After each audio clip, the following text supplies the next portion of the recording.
यही नयाँ वर्ष 2083 को पनि सबैलाई शुभकामना दिन चाहन्छु। आजको बातको बारेमा सरसरी तपाईँले बुझ्नु पनि भयो होला, हेर्नु पनि भयो होला। हामीले नयाँ बाइकहरू सर्टेन क्याम्पहरूमा लन्च गर्दैछौँ। त्यसको मेन पर्पज भनेको हाम्रो कस्टमर तपाईँहरूको रिक्वायरमेन्ट, तपाईँहरूको फ्लेक्सिबिलिटी अनुसार चाहिँ कुन गर्दाखेरि कस्तो हुँदाखेरि चाहिँ सजिलो हुन्छ र टाइमको नेसेसिटी र रिक्वायरमेन्ट अनुसार नै हामी अपडेट गर्दैछौँ।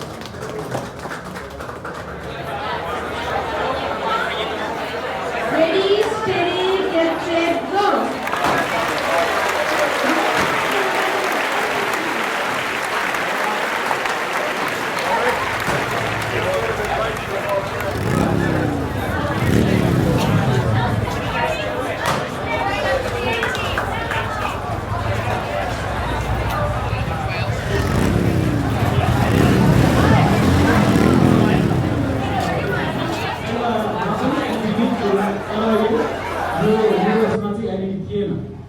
चेन्ज भएर आएको छ अहिलेको मोडलमा।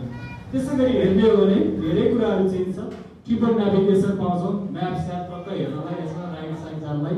एक्चुअली हेर्नु त यो ह्यान्डलबार अलिकति हाइट छ नि होइन, बस्दा पनि कति मजा आउँछ हेर्नु त।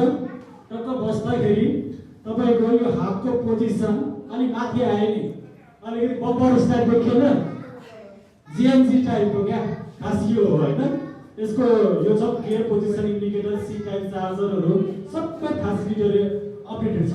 अर्को तपाईँहरूलाई इम्पोर्टेन्ट कुरा हुन्छ, सबैको हात त्यति लामो हुन्छ होला यो क्लच थिच्नलाई, यो ब्रेक